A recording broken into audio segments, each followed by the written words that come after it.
Hello everyone. कहते हैं कि ये दुनिया ना किसी के लिए रुकी है ना रुकेगी। जिंदगी किसी के बगैर न थमी है न थमेगी। अगर कुछ रह जाती हैं तो वो यादें या वो बातें जो आपके जाने के बाद या तो किसी की जिंदगी में सुकून पहुंचा रही होती है या रास्ता दिखा रही होती है।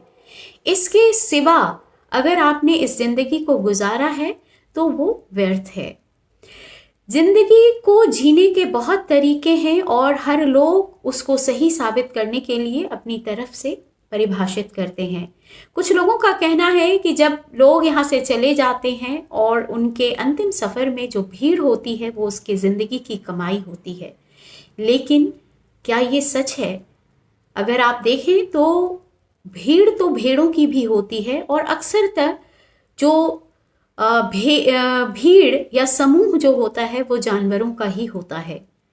जो इंसान वास्तव में इंसानियत की कमाई करते हैं वो अकेले ही होते हैं।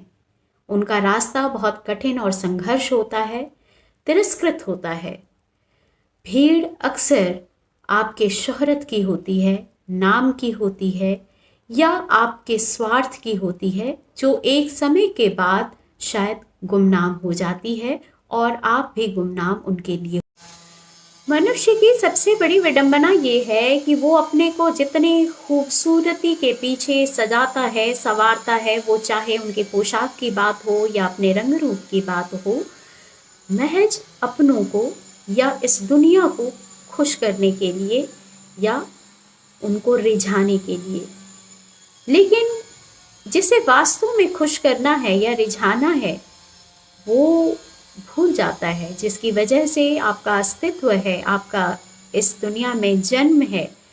उसको खुश सिर्फ आप अपने कर्मों से, अपने विचारों से ही कर सकते हैं। क्या कभी आप इस बात पर ध्यान देते हैं? बहुत बार ऐसा होता है कि आपके द्वारा लिए गए निर्णय या आपके द्वारा उठाए हुए कदम से आपके अपने आपको अपना दुश्मन बना लेते हैं, आपसे अलग हो जाते हैं। लेकिन आपकी मंशा या आपके उठाए गए कदम का जो परिणाम है वो एक समय के बाद उन्हें ज़रूर महसूस होता है। क्योंकि अगर आपकी मंशा सही है तो आपके परिणाम भी सही आएंगे। और सबसे बड़ी बात है कि मनुष्य के रूप में हमें यहाँ किसी को खुश करने के लिए जीवन नहीं जीना है। हमें सिर्फ उसको खुश करना है जिसकी वजह से ये जीवन है।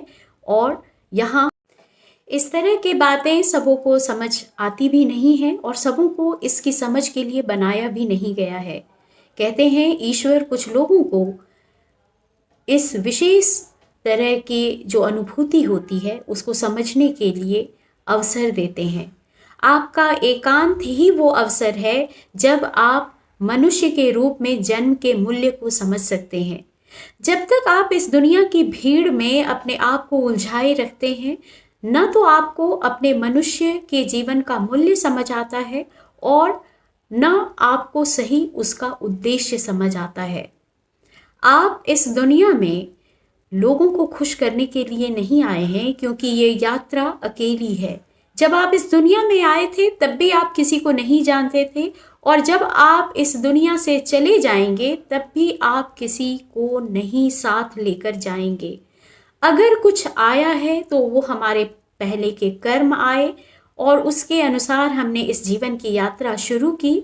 और जब हम यहाँ से जाएंगे तो भी हम अपने इस जीवन में जो कर्म संजोए हैं वही लेकर जाएंगे। जो भी होना है वो कर्मों का लेखा जोखा ही होना है। अगर आप धीरे धीरे अपने को सुकून में लेते जा रहे हैं तो ये आपके जिंदगी की सबसे बड़ी कमाई है।